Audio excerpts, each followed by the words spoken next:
मिल गया। आखिर मिल ही गया। सदियों की मेहनत सफल हुई। देख पप्पू, यही है वो जादुई पेड़ जिसकी गाथाएं हमारे पूर्वजों ने सुनाई थी। आज मेरी मुरादें पूरी होंगी। भैया रुक जाइए। गांव वालों ने कहा था कि ये पेड़ केवल पवित्र मन वालों को फल देता है। हम यहाँ पूरे गांव को उस भयानक श्राप से मुक्ति दिलाने आए थे।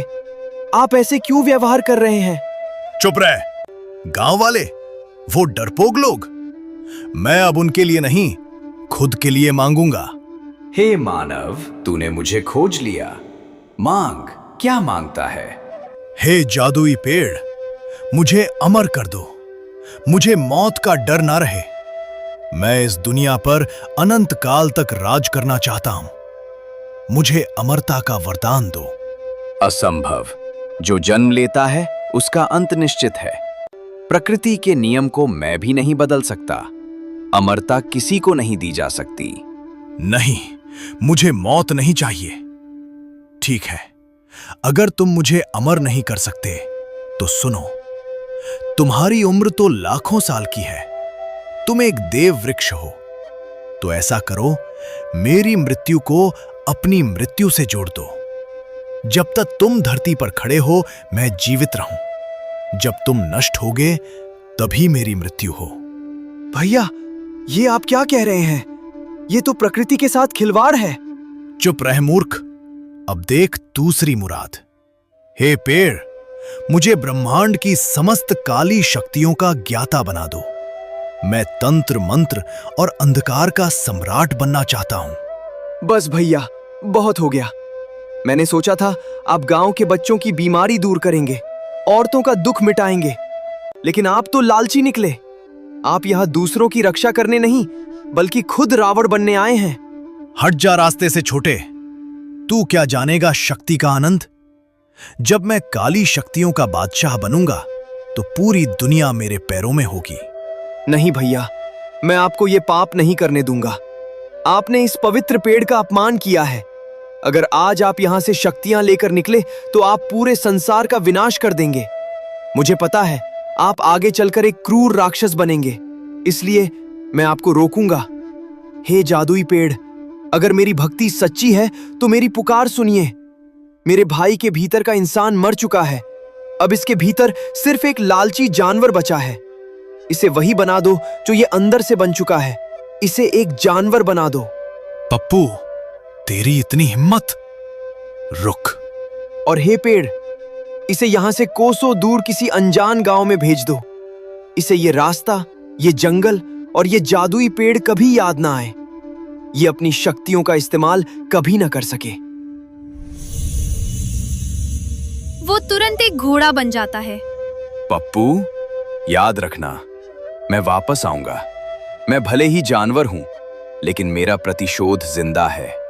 मैं रास्ता ढूंढूंगा, मैं लौटूंगा और सबसे पहले इस पेड़ को जड़ से उखाड़ दूंगा।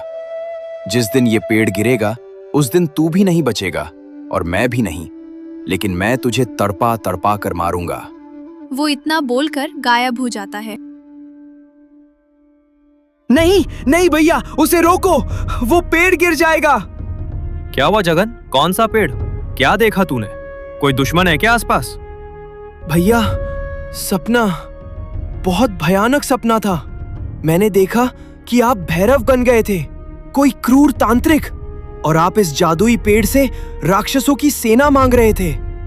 और ये हमारा पप्पू, ये इंसान था। मैंने इसे श्राप देकर घोड़ा बना दिया था ताकि आप दुनिया का विनाश न कर सके। भैया, वो सपना इतना सच लग रहा था कि अभी भी मेरी रूह कांप रही है। फिर वही सपना जगन? तू फिर से मुझे भैरव बनते देख रहा है? कितनी बार कहा है सपनों को सर पर मत चढ़ाया कर। भैया, पर वो सपना नहीं था। ऐसा लग रहा था जैसे मैं किसी और जन्म की कहानी जी रहा हूं। आप जादुई पेड़ से अमरता मांग रहे थे, काली शक्तियां मांग रहे थे, और ये पप्पू, ये इंसान था। मैंने खुद इसे घोड़ा बनाया ताकि ये आपका रास्ता रोक सके। मेरा गला सूख रहा है भैया। जदन, जो तूने देखा वो शायद एक चेतावनी है। इस जंगल की मिट्टी में जादू नहीं, फरेब मिला हुआ है। यहाँ हवाएं वही दिखाती हैं जो तुम्हारे मन के सबसे गहरे डर होते हैं। तुझे डर है कि तेरा भाई लालची हो जाएगा, इसलिए तूने वो सपना देखा। तूने सही कहा पप्पू, लेकिन जगन का डर भी बेबुनियाद नहीं है। हम यहाँ जिस जादुई पेड़ को खोजने आए हैं, वो इंसान के भीतर के असली चेहरे को बाहर ले आता है। इसीलिए कह रहा हूं मदन, चौकन्ना रहना होगा। ये जंगल हमारी परीक्षा ले रहा है। यहाँ का रास्ता हर कदम पर बदलता है। अगर हम भटक गए तो जो सपना जगन ने देखा है उसे हकीकत बनने में देर नहीं लगेगी। मैं महसूस कर सकता हूँ, काली शक्तियां आसपास मंडरा रही हैं। क्या मतलब? क्या हमें वापस मुड़ जाना चाहिए? नहीं, अब बहुत दूर आ गए हैं। चाहे वो जादुई पेड़ हो या कोई शैतान, अब सामना होकर रहेगा। पप्पू, तू आगे चल। तेरी इंद्रियां हमसे तेज है। और इस सोने चांदी को यही छोड़ो, ये एक छलावा है। हमें 8वीं चाबी ढूंढनी होगी। ठीक है, मेरे पीछे पीछे आओ। और याद रखना, इस जंगल में जो कुछ भी सुंदर दिखे उस पर भरोसा मत करना। यहाँ का हर फूल एक जाल हो सकता है। अपनी चेतना जगाए रखो, वरना मदन भैरव बन जाएगा और जगन को फिर वही श्राप देना पड़ेगा। वे तीनों आगे बढ़े। वे सारे सोने को छोड़कर बिना लालच किए।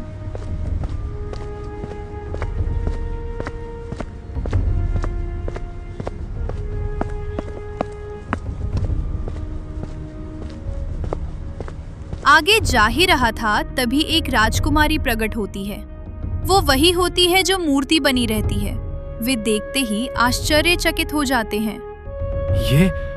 ये कैसे संभव है? जगन देख, ये तो वही राजकुमारी है जिसकी मूर्ति हमने उस पुराने सोने के ढेर की जगह पर देखी थी। हाँ भैया, राजकुमारी आप। मेरे बाबा ने कहा था कि आप हमें 8वीं चाबी देंगी, लेकिन जब हम वहां पहुंचे तो आप गायब हो गई। वहां बस ढेर सारा सोना और चांदी था। हमें लगा कि बाबा की बात गलत थी। तुम्हारे बाबा गलत नहीं थे बालक। वह सोना, वह चांदी और मेरा ओझल हो जाना सब एक मायाजाल था। वह तुम्हारी आत्मा की पहली परीक्षा थी। परीक्षा? कैसी परीक्षा? लालच की परीक्षा।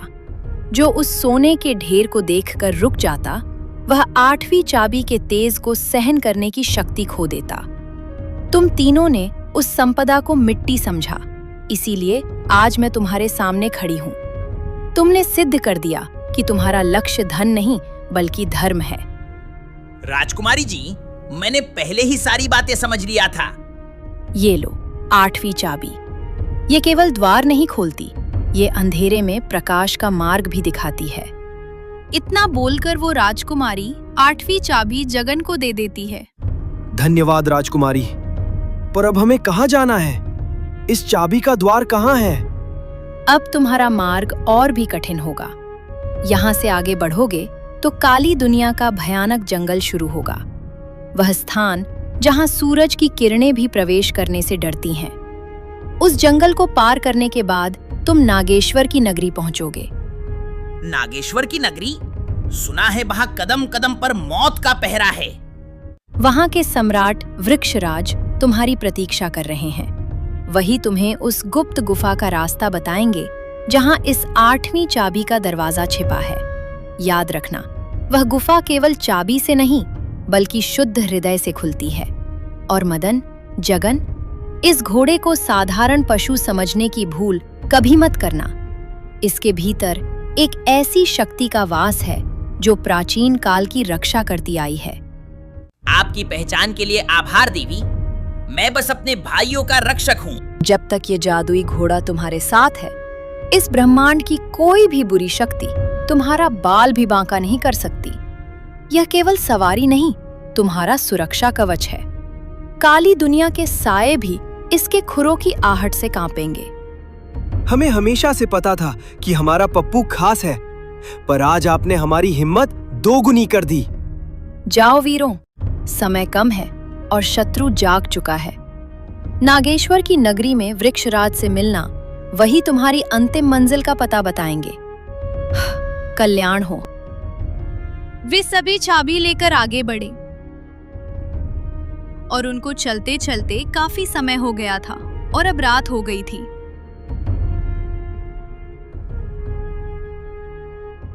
वे जा रहे थे तभी उनको एक तांत्रिक दिखाई दिया।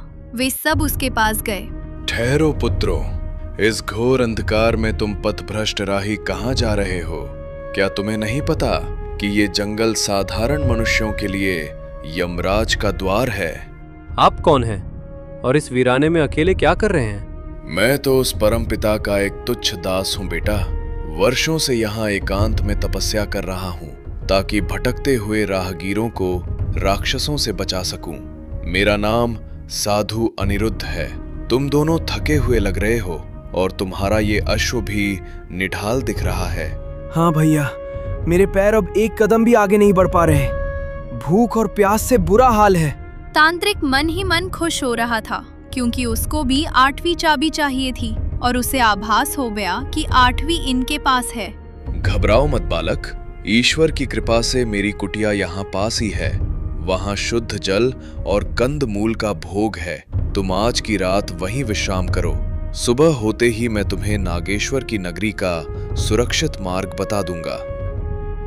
तांत्रिक आगे आगे चलता है और उसके पीछे मदन और जगन। पप्पू सबसे पीछे है। उसके खुर जमीन को जोर जोर से खुरच रही हैं, जैसे वो मदन को चेतावनी दे रहा हो। तांत्रिक मन ही मन सोच रहा है, मूर्ख बालक, जिस 8वीं चाबी के लिए मैंने अपने गुरु की हत्या की, जिसे पाने के लिए मैंने अपनी आत्मा बेच दी, वो आज खुद चलकर मेरे पास आई है। आज रात तुम्हारी नींद आखिरी नींद होगी। वे सभी कुटिया के पास पहुंच गए। भीतर पधारो और हाँ, इस घोड़े को बाहर रहने दो। इसके लिए घास और जल का प्रबंध यहीं बाहर कर दिया जाएगा। मदन, सावधान रहना। ये कुटिया नहीं, एक पिंजरा है। अपनी चाबी और अपनी जान दोनों को संभाल कर रखना। मैं जाग रहा हूँ। फिक्र मत कर पप्पू, हम सब सही सलामत है। तू बिना किसी वजह के परेशान होता है। मदन, इसकी आंखों में भक्ति नहीं, लालसा है और इसकी आत्मा काली लग रही है। मुझे इसके इरादे ठीक नहीं लग रहे। अरे, ये दिव्याश्व तो बोलता भी है। अद्भुत। निश्चय ही तुम लोग कोई महान कार्य सिद्ध करने निकले हो। डरो मत। एक साधु से कैसा भय। अगर मैं तुम्हारी सहायता करना चाहता हूं तो इसमें संकोच कैसा? भैया प्लीज, अगर हम यहाँ खुले में सोए तो जंगली जानवर या वो काली शक्तियां हमें खा जाएंगी। बाबा कहते थे कि साधु संतों का निरादर नहीं करना चाहिए। चलिए ना। ठीक है बाबा, हम आपकी कुटिया में चलने को तैयार है। हमें बस रात भर की पनाह चाहिए। आओ पुत्रों, आओ। तुम्हारा स्वागत है। मेरे आश्रम की पवित्रता तुम्हारे मन के सारे भय को मिटा देगी। दोनों भाई अंदर सो जाते हैं। तांत्रिक अपने काले जादू से उस पर वार करता है, लेकिन उसकी जादू काम नहीं करती है। ओम ह्रीम क्लीम अघोर मारणाय नमः। उनकी नींद को अनंत निद्रा बना दे, उनके शरीरों को जड़ कर दे और वो चाबी मेरे कदमों में ले आ। जादू उसकी उन दोनों के ऊपर कोई असर नहीं डाल रही थी। क्या? ये कैसे हो सकता है? मेरी सिद्ध की हुई विद्या विफल हो गई। इन बालकों में इतनी शक्ति कहां से आई? वो समझ जाता है कि इसके पीछे वो बोलता हुआ घोड़ा है। अब उसको मारना होगा। तो ये तू है? मुझे लगा था कि तू महज एक जानवर है जिसे उन मूर्खों ने पाल रखा है, पर तू तो कोई प्राचीन मायावी जीव निकला।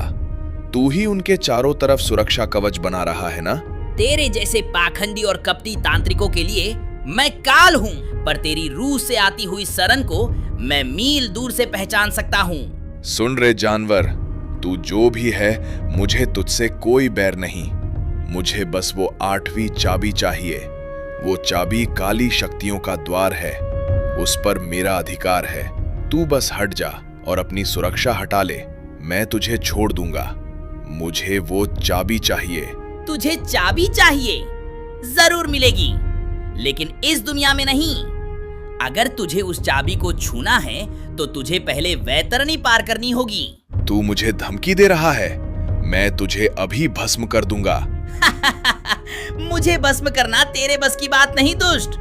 तूने चाबी मांगी थी ना, तो सुन, वो चाबी तुझे बिल्कुल मिलेगी, पर यहाँ नहीं, यमराज के यहाँ पहुंचने पर। अपनी अंतिम यात्रा की तैयारी कर ले, क्योंकि आज की सुबह तू नहीं देखेगा। इतनी कर वे दोनों आपस में अपनी शक्तियों से वार करने लगते हैं।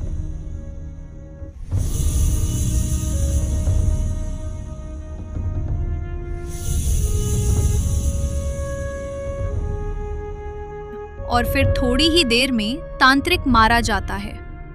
अगली सुबह मदन और जगन दोनों बाहर आते हैं और तांत्रिक की लाश देखकर दोनों गुस्सा हो जाते हैं।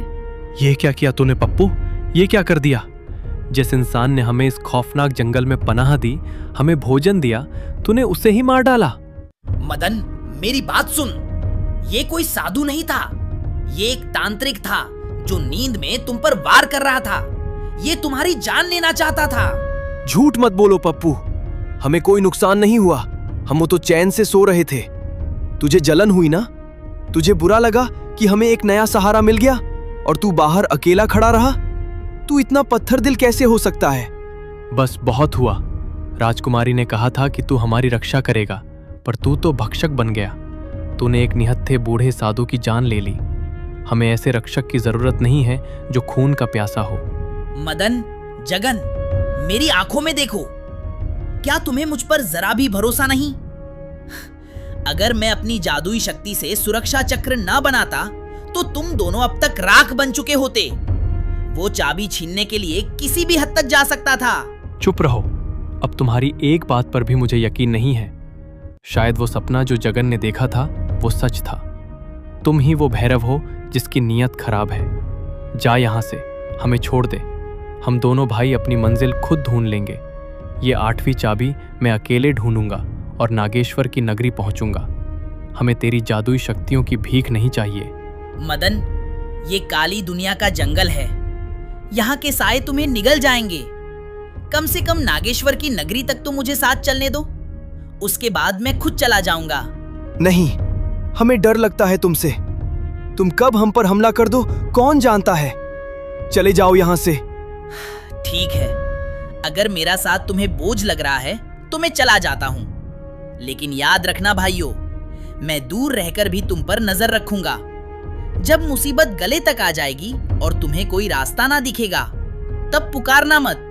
मैं फिर भी आऊंगा, क्योंकि मेरा धर्म तुम्हारी रक्षा करना है, चाहे तुम मुझे अपना दुश्मन ही क्यों ना मान लो। इतना बोलकर वो घोड़ा वहां से चला जाता है।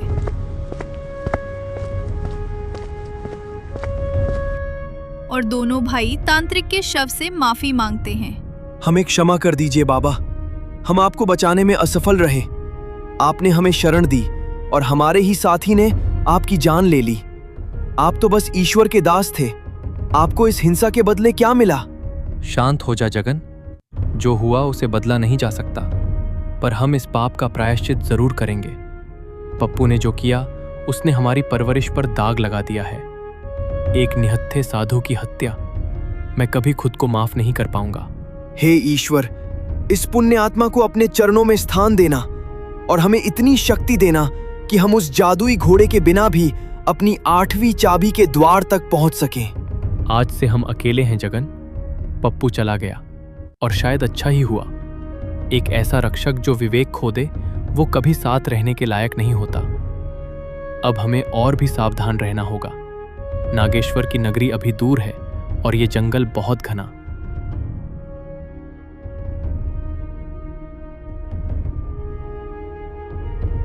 वे आगे बढ़ी। वे चलते जा रहे थे। वे उदास थे क्योंकि उनके साथ उनका दोस्त पप्पू नहीं था। वे आगे बढ़ते चले जा रहे थे, तभी उनको एक आवाज सुनाई देती है। ठहरो, रुक जाओ अज्ञानियों। तुम जिस रास्ते पर गर्व से चल रहे हो वो केवल विनाश की ओर जाता है। भैया, कहीं ये फिर कोई माया जाल तो नहीं? पता नहीं जगन, ये क्या है? हे मायावी शक्ति, मेरे सामने प्रकट हो। मैं इस काली दुनिया का प्रहरी हूं वृक्षराज। मैं तुम्हें देख रहा था जब तुम उस नर पिशाच तांत्रिक की राख से माथे पर तिलक लगा रहे थे। नर पिशाच? आप हमारे उस उपकारी साधु का अपमान कर रहे हैं जिसे हमारे उस जादुई घोड़े ने मार डाला। उपकारी?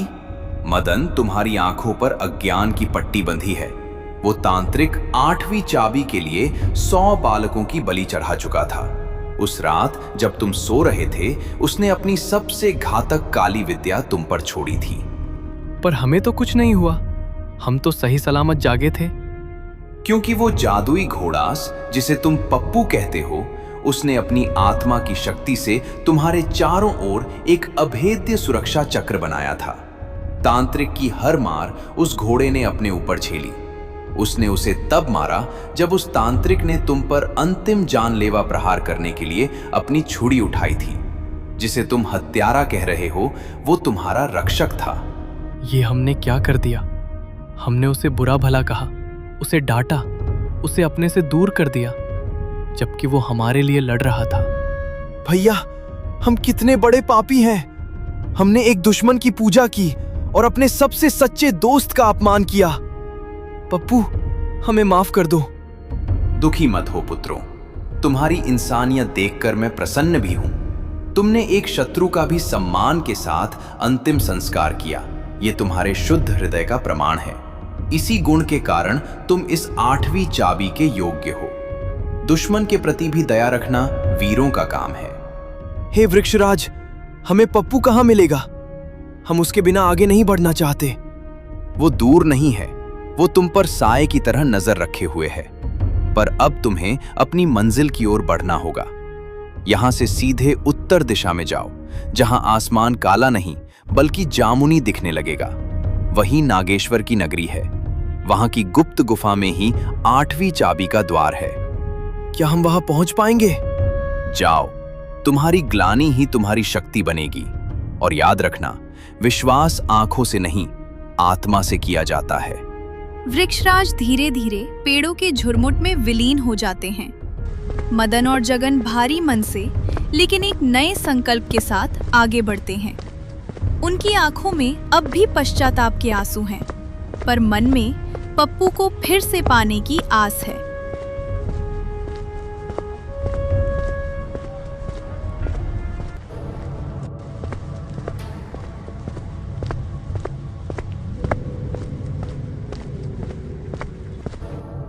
पप्पू, तुम कहाँ हो भाई?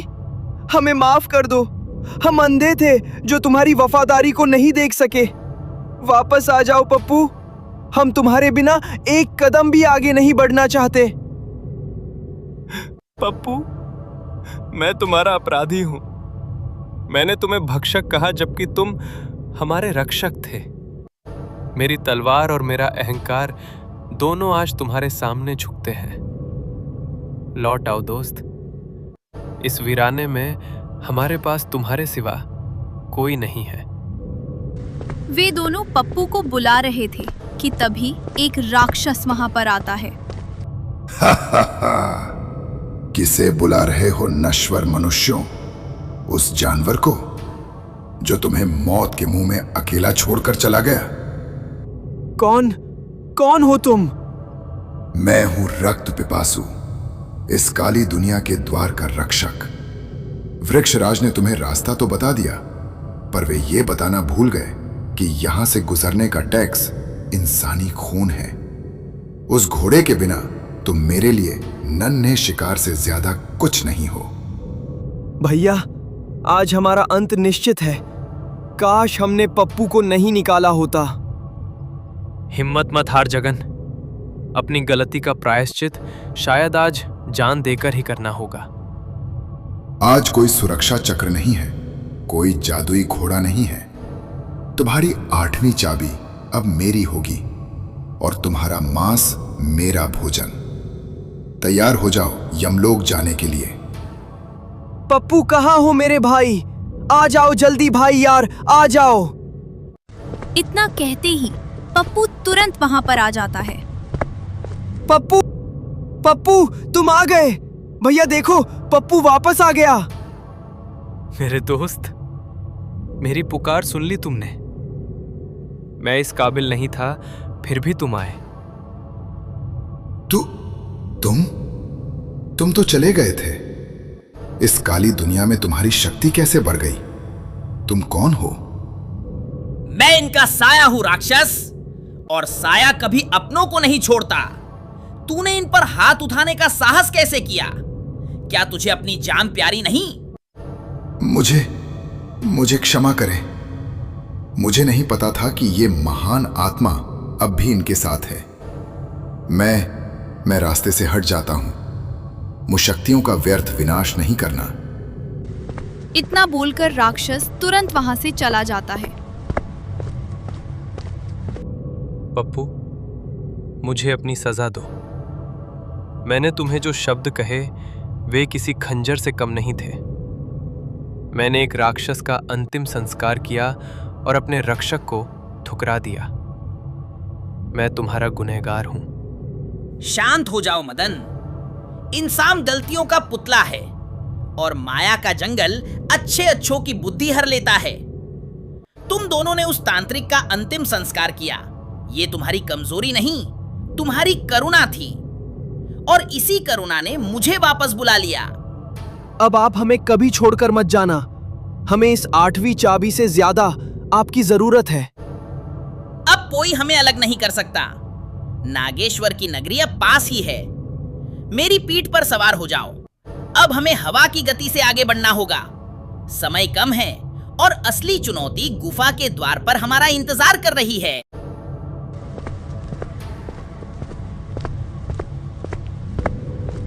नागेश्वर नगरी के द्वार पर पहुंचते ही चारों ओर जामुनी आकाश और हवा में एक अजीब सी सुगंध है। सामने एक विशाल गुफा है, जिसके द्वार पर हीरो, पन्नों और सोने का ऐसा विशाल ढेर है जिसे देखकर किसी की भी आंखें चौंधिया जाएं। भैया, यहाँ तो राजकुमारी के दिखाए सोने से भी 1000 गुना ज्यादा धन है। जगन, याद रखना, ये सब मिट्टी है। हमारी मंजिल ये धन नहीं, वो सत्य है जिसे ढूंढने हम निकले हैं। पप्पू, आगे चलो। वे सोने को पैरों तले रौंदते हुए गुफा के घने अंधेरे में प्रवेश करते हैं। गुफा के भीतर से एक ठंडी सरसराहट की आवाज आती है और एक विशाल नाग प्रकट होता है। ये साक्षात नागेश्वर हैं। रुक जाओ साहसियों, नागेश्वर की नगरी में स्वागत है। तुम 8वीं चाबी के द्वार तक पहुंच तो गए हो, पर इस द्वार को खोलने की कीमत धन नहीं है। हे नागेश्वर, हम यहाँ किसी लालच में नहीं आए। हमें रास्ता दे। रास्ता मुफ्त में नहीं मिलता। इस द्वार को खोलने के लिए तुम तीनों में से किसी एक को अपनी सबसे प्रिय वस्तु यहाँ छोड़नी होगी, तभी ये 8वीं चाबी अपना जादू दिखाएगी। हे नागराज, मेरी सबसे प्रिय वस्तु मेरी आवाज है, जिसने मुझे इन भाइयों के करीब लाया।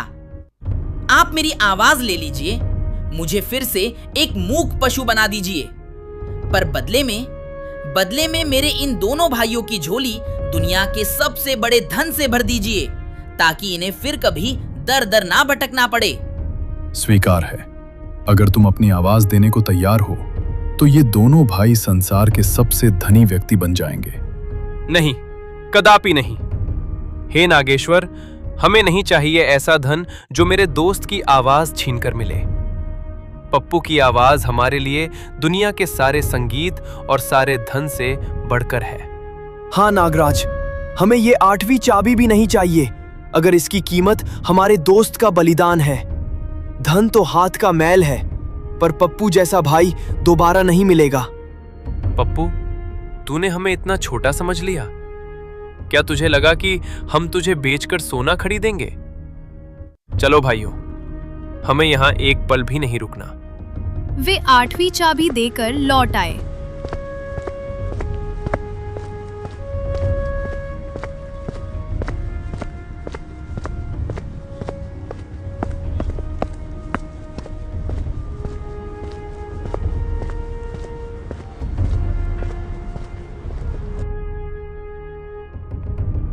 भाइयों, तुमने एक बहुत बड़ा अवसर खो दिया। तुम राजा बन सकते थे। हम राजा ही हैं पप्पू, क्योंकि हमारे पास तुम जैसा वफादार दोस्त है। जिसके पास सच्ची मित्रता है उसे धन की क्या आवश्यकता।